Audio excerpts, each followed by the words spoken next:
ان کو ریوائیو کیا جائے گا اور وہاں پر ایک ترقی کا دورہ ہوگا. ٹھیک ہے. لیکن آپ نے دیکھ لیا کہ آج تک وہاں پہ تو جیسے ابھی محترم لون صاحب نے اور محترمہ نائلہ کیانی صاحبہ نے فرمایا, وہاں پہ عام آدمی کے زندگی میں تو کوئی فرق نہیں آیا, نہ ان کی تعلیم میں, نہ صحت میں, اور نہ ہی وہاں پہ لا اینڈ آرڈر کی سچویشن امپروو ہوئی.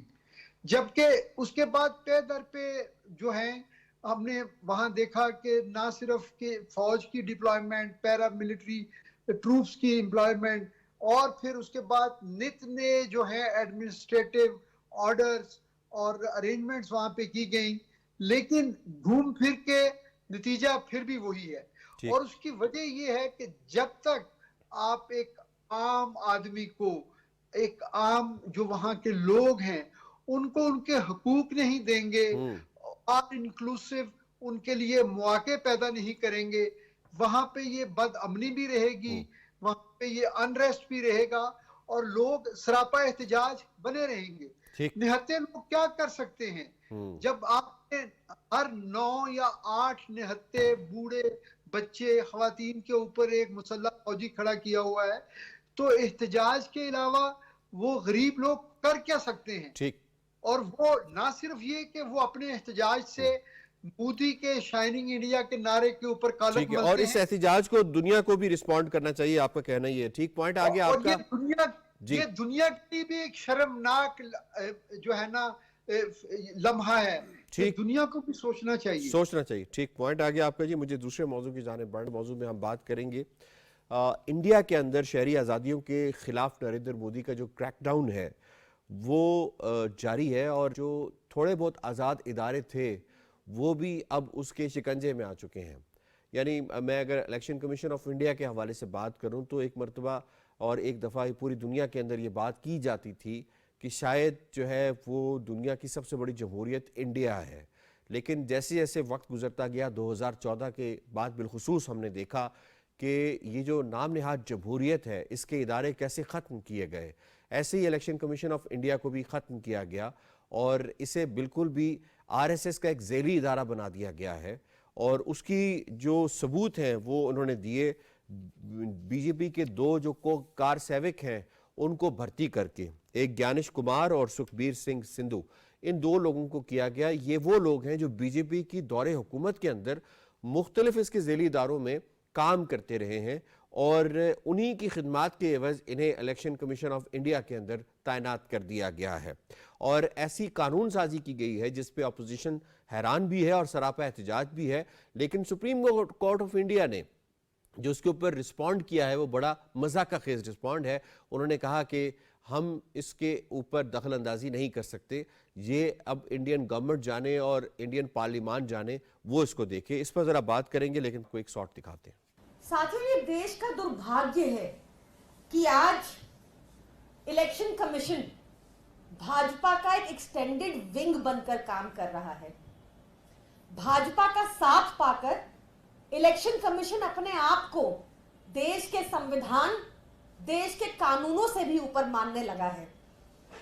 ہمارا قانون یہ پرمیشن دیتا ہے کہ اگر ایک آتنکوادی بھی ہو تو اس کو سنوائی کا موقع ملے گا, پر الیکشن کمیشن نے یہ بھی ضروری نہیں سمجھا. کیا جھوٹ ہے اس پوسٹ میں, سچ ہے اس پوسٹ میں. اس میں لکھا ہے کہ الیکٹورل بانڈ ایک سکیم تھا.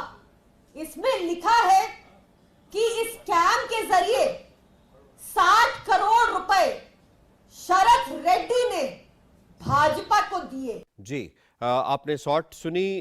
میں اس میں آپ کو شامل کروں گا AVM ریٹائرڈ اعجاز ملک صاحب. یہ بتائیے گا کہ اتنا متنازع الیکشن کمیشن یہ کیوں بنایا گیا ہے؟ دیکھیے, یہ ایک ڈیسپریٹ اٹیمپٹ ہے کہ کسی طرح سے وہاں پہ مطلوبہ نتائج حاصل کیے جا سکیں تاکہ ایک دنیا کو ایک تاثر دیا جا سکے اپنی میڈیا پرسیپشن مینجمنٹ کے تھرو کہ یہاں پر لوگ جو ہیں وہ پارٹیسپیٹیو ہیں, اور انہوں نے جو انڈین یونین کی یہاں پر جو بھی ایڈمنسٹریٹو اور کانسٹیٹیوشنل ارینجمنٹ ہے اس پہ وہ لبیک کہتے ہیں اور وہ مین سٹریم انڈین پالیٹکس میں وہ اپنا بھرپور سرگرمی سے حصہ لے رہے ہیں. جی اب جب آپ کے اس طرح کے غیر حقیقی جو ہے نا مطلوبہ نتائج آپ حاصل کرنا چاہیں تو وہ یقیناً ایک نیوٹرل الیکٹورل سسٹم میں, ایک نیوٹرل ایڈمنسٹریٹو ارینجمنٹ میں یا ایک نیوٹرل کانسٹیٹیوشنل ارینجمنٹ میں وہ چیز ممکن نہیں ہوتی. کیونکہ دیکھیے وہاں پہ انٹیلیجنس ایجنسیز کام کر رہی ہیں, بے شمار سیکیورٹی آپریٹرز کام کر رہا ہے, تو یقیناً انہوں نے جو اپنا ہوم ورک کیا ہوگا اس میں وہ چیز ان پہ عیاں ہوئی ہوگی کہ الیکشن کا نتیجہ جو ہے وہ وہی ہوگا جو ہمیں سڑکوں پہ نظر آتا ہے, وہ وہی ہوگا جو لوگ دن رات قربانیاں دے کے جو اپنی آزادی کے لیے جو اپنا شمع جلا رہے ہیں جی وہ وہی روشنی ہونی ہے. تو اب اس چیز کو معدوم کرنے کے لیے ان کے پاس اور کیا چارہ ہو سکتا ہے کہ وہ اپنے تئیں اپنی مرضی کا ایک وہاں پہ ایک سسٹم کریٹ کریں جو ان کے مطلوبہ نتائج حاصل کر سکے. ٹھیک ہو گیا. نائلہ الطاف کیانی سے ابھی فرمائے گا کہ اس طرح کے متنازع الیکشن کمیشن جس کو فارم کیا گیا ہے, اگر وہ الیکشن کرواتا ہے تو اس کے نتیجے کو کتنا کریڈیبل گردانا جا سکتا ہے؟ بالکل ٹھیک آپ نے سوال کیا یاسر صاحب. دیکھیں بہت سارے جو پرسیپشنز ہندوستان کے بارے میں لوگوں کے تھے گلوبلی وہ آہستہ آہستہ مسمار ہوتے جا رہے ہیں, چاہے انہیں تسلیم کیا جائے یا نہ تسلیم کیا جائے. مثال کے طور پر ہندوستان ایک پروپیگنڈا کیا کرتا تھا کہ دیگر ممالک جو ہیں وہ دہشت گرد ممالک ہیں یا اس کی حدود کے اندر آ کے دہشت گردی کرتے ہیں, لیکن ہم نے دیکھا کہ خود ہندوستان وہ دہشت گرد ملک نکلا جو مختلف ممالک کی حدود بھی پامال کرتا جا رہا ہے. اس کے علاوہ ہم نے دیکھا کہ ایک جوڈیشری کے بارے میں ہندوستان کی ایک پرسیپشن تھی کہ جوڈیشری ان کی آزاد ہے, لیکن ابھی جس طرح ربر سٹیمپ کے طور پر ہندوستان کی جوڈیشری مودی حکومت کے ساتھ کام کر رہی ہے ان کی جیسے سپرویژن میں, اس سے یہ بھی ایک جو دھوکہ تھا وہ بھی سامنے آ گیا اور بے نقاب ہو گیا. اسی طرح ہم نے جو شہری آزادیاں ہیں ان کے حالات بھی دیکھ لیے, اور ابھی ہم دیکھتے ہیں کہ خود سوچنے کی بات ہے کہ اگر کشمیر فائل کی طرح کی ایک پروپیگنڈا مووی کے ٹیکس معاف کر رہے ہیں مودی صاحب, تو یہ ان کی اسٹیبلشمنٹ کے اور ان کی جوڈیشری کے اور دیگر اداروں کی ملی بھگت کے بغیر ممکن نہیں ہے. اگر کہیں جواب دہی ہو تو آپ اتنی بڑی تعداد میں ٹیکس معاف اماؤنٹ میں ٹیکس معاف نہیں کر سکتے تھے.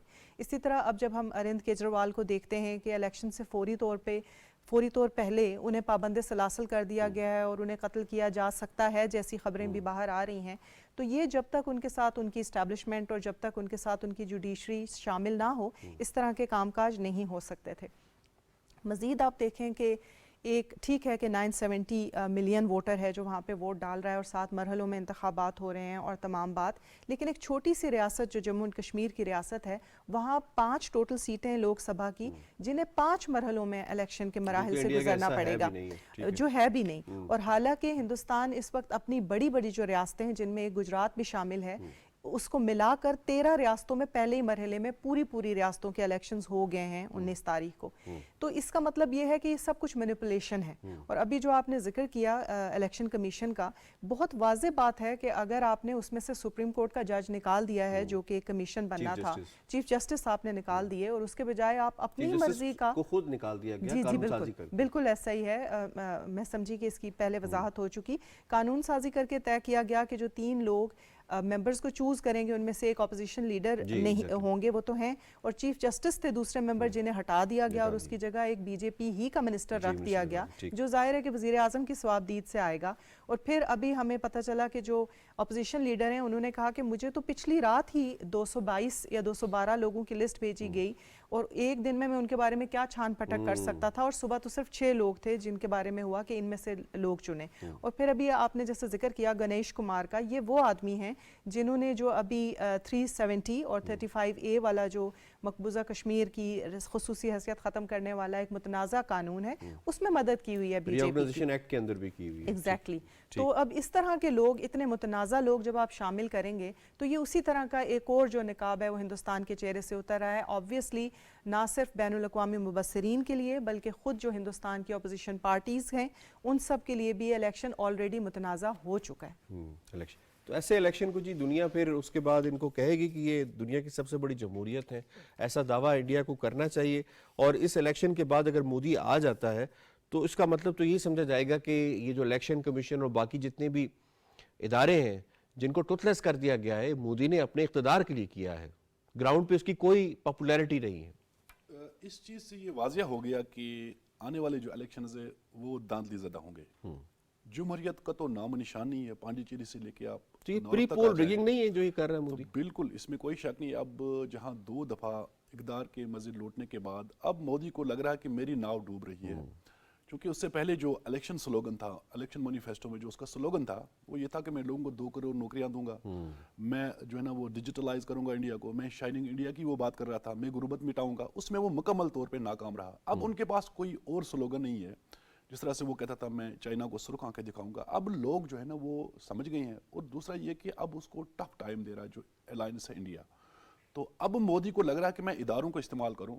تو وہی جو انڈیا کا الیکشن کمیشن ہے اب اس کی کریڈیبلٹی پہ یہ کوسچن مارک ہے, جہاں پر اب واضح ہو گیا کہ یہ الیکشنز جو انجرڈ ہوں گے اور مودی کس طرح سے ایک مرتبہ پھر اقتدار میں آنا چاہتا تھا. بہرحال دنیا کو اس پہ اب جو ہے نا وہ نوٹس لینا چاہیے. جمہوریت کا تو جہاں آپ تصور بھی نہیں کر سکتے اب کہ کوئی جمہوریت نہیں ہے. سیکولر انڈیا کا جو ہے نا وہ بانڈا پھوٹ گیا ہے. اور مودی کے آنے کے بعد ہندو راشٹر کی جب بات ہوتی ہے تو اس میں مودی جو اسٹیبلشمنٹ ہے, جو بیوروکریسی ہے, جو الیکشن کمیشن ہے, جو ادارے ہیں, وہ سارے اب اس کے انفلوئنس میں ہے. اور ہندوستان ایک ایسی تباہی کی طرف جا رہا ہے جہاں سے میں لگ رہا ہوں کہ اسے پھر واپس آنا مشکل ہوگا. یہ بھی کہنا چاہ رہے ہیں نہ مذہبی آزادی, نہ شخصی آزادی, اور نہ ووٹ ڈالنے کی جو بنیادی حق ہوتا ہے اس کی آزادی ہندوستان کے اندر میسر ہے. آئی ہیو ٹو وائنڈ اپ جی, مجھے شکریہ ادا کرنا ہے اپنے تینوں مہمانوں کا. آپ نے اپنا تجزیہ پیش کیا. پروگرام کشمیر میگزین سے اتنا. یاسر رحمان کو دیجیے اجازت. اللہ نگہبان.